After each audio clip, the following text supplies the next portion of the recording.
dark ages when it comes to raising kids for thousands and thousands of years. What did they use in order to teach lessons?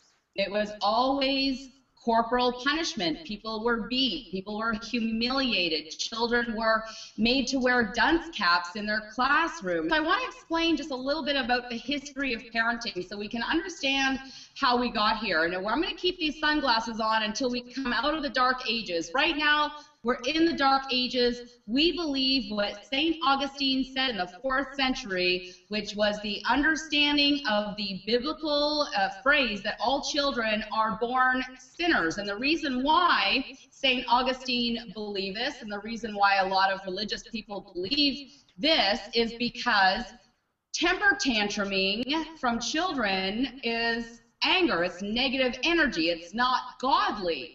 Therefore, babies who cry must be sinful. So think about this, all right? We're born little babies.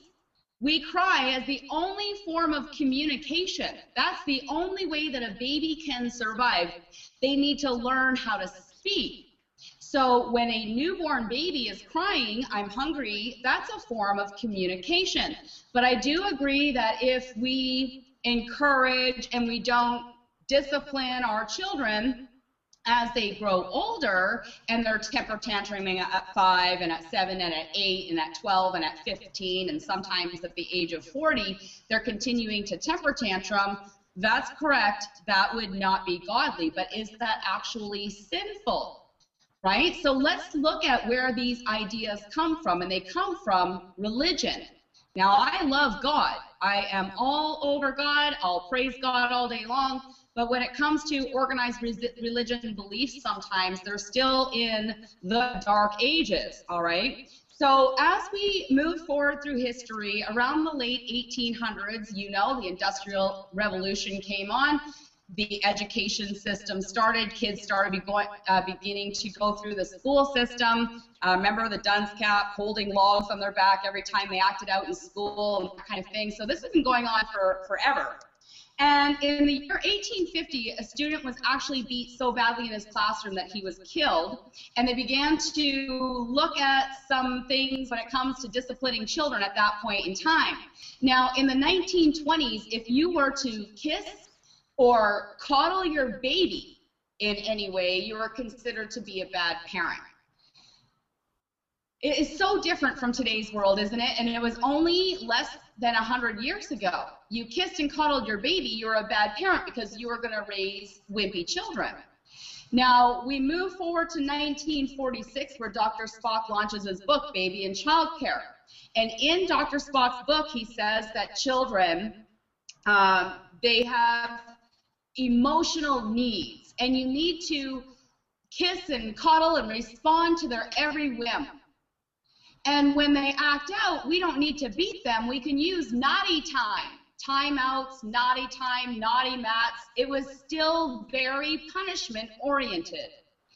The problem is that he said, cater to your babies. And so parents began to cater to their babies.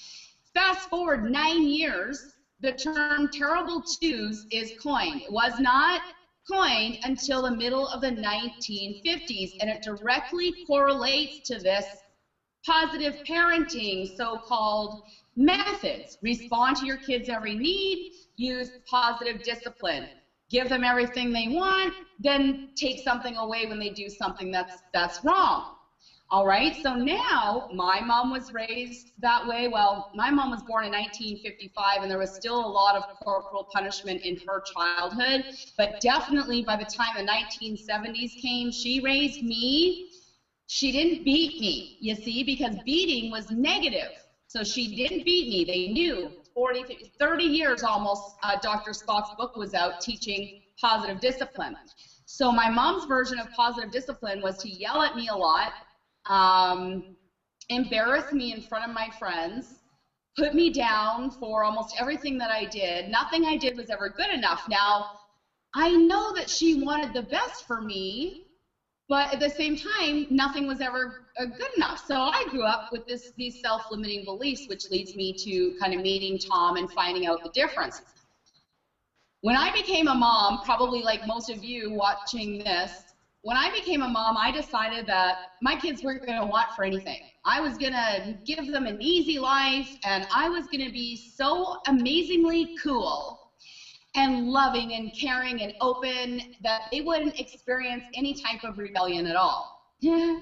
Now, fast forward 12 years into my parenting life, I have 3 children diagnosed with ADHD, my youngest with ADHD and oppositional defiant disorder. And the only answers that I was being given was to medicate my children, put them in a timeout class, and this kind of thing. Now, when I met Tom, he brought me out of the dark ages, so we can take our glasses off. We're coming out of the dark ages with these old, self-limiting, destructive beliefs, and we're going to take our glasses off. And oh my goodness, is it ever bright with these glasses off? So Tom came into my life, and he took these blinders off, and he showed me a whole new world of, you know, how dare we discipline children when you haven't taught them what they need to know in order to do what you want them to do? How dare we punish children when there's been no plan in place proactively?